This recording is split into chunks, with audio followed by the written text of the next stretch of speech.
अमर रहे, शंकर दास अमर रहे, डॉक्टर भीमराव अंबेडकर अमर रहे।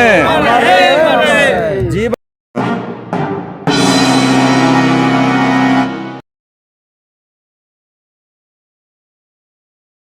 जय भीम, नमो बुद्धाय। हम अभी वैशाली के कोन्हारा घाट में आए हुए हैं।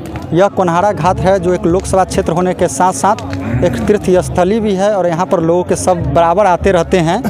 लोग अपने अपने परंपराओं के अनुसार श्रद्धांजलि समारोह हो या किसी प्रकार के अंतिम निधन का अंतिम संस्कार का कार्यक्रम हो, सब अपने अपने हिसाब से करते हैं। लेकिन यहाँ पर एक ऐसी कार्यक्रम को देखने को मिला जिसमें मूल निवासी परंपरा के तत्वाधान में इस कार्यक्रम को किया गया है।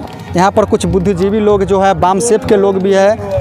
शंकर दास जी जो मिर्ज़ापुर वैशाली के रहने वाले हैं, मिर्ज़ा नगर वैशाली के रहने वाले हैं, उन्हीं का निधन हो गया है और उनके लड़के हैं। एक लड़के तो दूर रहने के कारण नहीं आ पाए, अपने पिताजी के अंतिम संस्कार में शामिल नहीं हो पाए।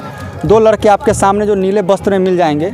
यह कुछ परंपरा अजीब सा लगा क्योंकि इसमें मुख्य अग्नि की चर्चा न हुई, इसमें चिता में आग दिया गया और कहीं ना कहीं यहाँ पर आपको कहते हैं कि यहाँ पर किसी प्रकार के ब्राह्मणवादी तरीके से, या कह सकते हैं कि जो पुरातन काल से चली आ रही है, जो शूद्रों में भी यह परंपरा, ब्राह्मणवादी परंपरा, उसको नकारा गया है।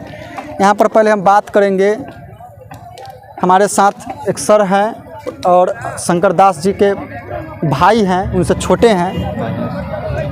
सर, हम आपसे जानना चाहते हैं, आप अपने भाई जी का अंतिम संस्कार दिए, सुने कि अम्बेडकर विचारधारा से वो काफ़ी प्रभावित थे, तो आप जब इस प्रकार को समाज में लेकर जा रहे हैं तो समाज के लोगों का कैसा रिस्पॉन्स है, कैसा समाज के लोगों का आपके साथ वातावरण है? सबसे पहले मैं दिवंगत आत्मा को शांति के लिए एक नारा का उपयोग करना चाह रहा हूं, जो हमारे साथ सभी बोलेंगे।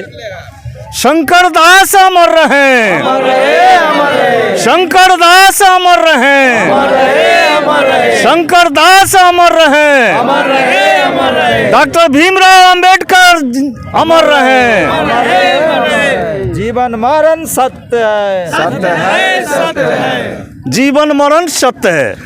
हम आप ये मेरे बड़े भ्राता थे और इनके गाइडेंस में, मार्गदर्शन में मैं पढ़ा लिखा और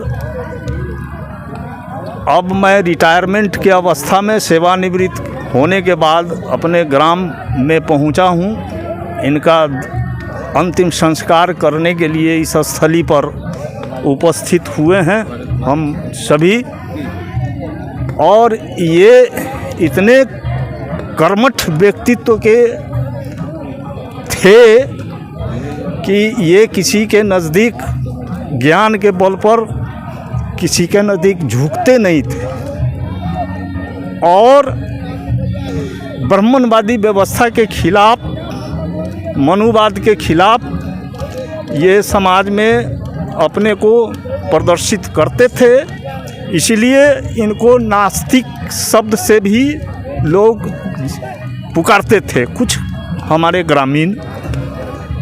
तो ये बात जो है, एक पढ़े लिखे इंसान थे, ये अपने ज़माने में कलकत्ता में 24 परगना में CBSE कोर्स से पढ़े लिखे व्यक्तित्व के आदमी थे और सर्विस को भी तिलांजलि दे चुके थे। लेकिन गांव में रह करके अपना जीवन जो है परिवार के साथ व्यतीत करना पड़ा, कारण कि संतान में, अपने परिवार में अकेला थे। तो इनका व्यक्तित्व तो महान है। अब इनके 4 पुत्र हैं। अब इनके बाद ये लोग आज जो इस संस्कार में उपस्थित हुए और ये बौद्ध धर्म के अनुयायी के रूप में इनका संस्कार किया गया। इनकी हार्दिक इच्छा थी, अब तो नहीं रहे। तो हम चाहेंगे कि हमारे जितने भी समाज के लोग हैं इस धर्म को अपनाने की प्रयास करें और इस व्यवस्था को बनाए रखें।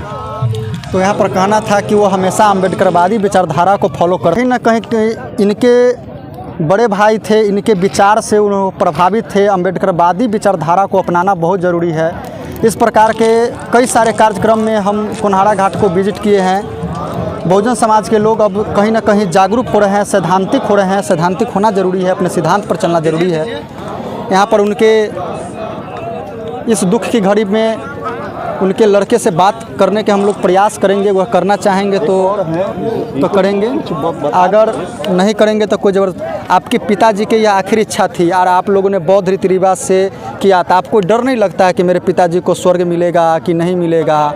लोग कहता है कि तुम मुख में अग्नि नहीं दिए तो तुम्हारे पिताजी का स्वर्ग नहीं, ऐसा कहावत है। तो सबसे डर लगता है आपको?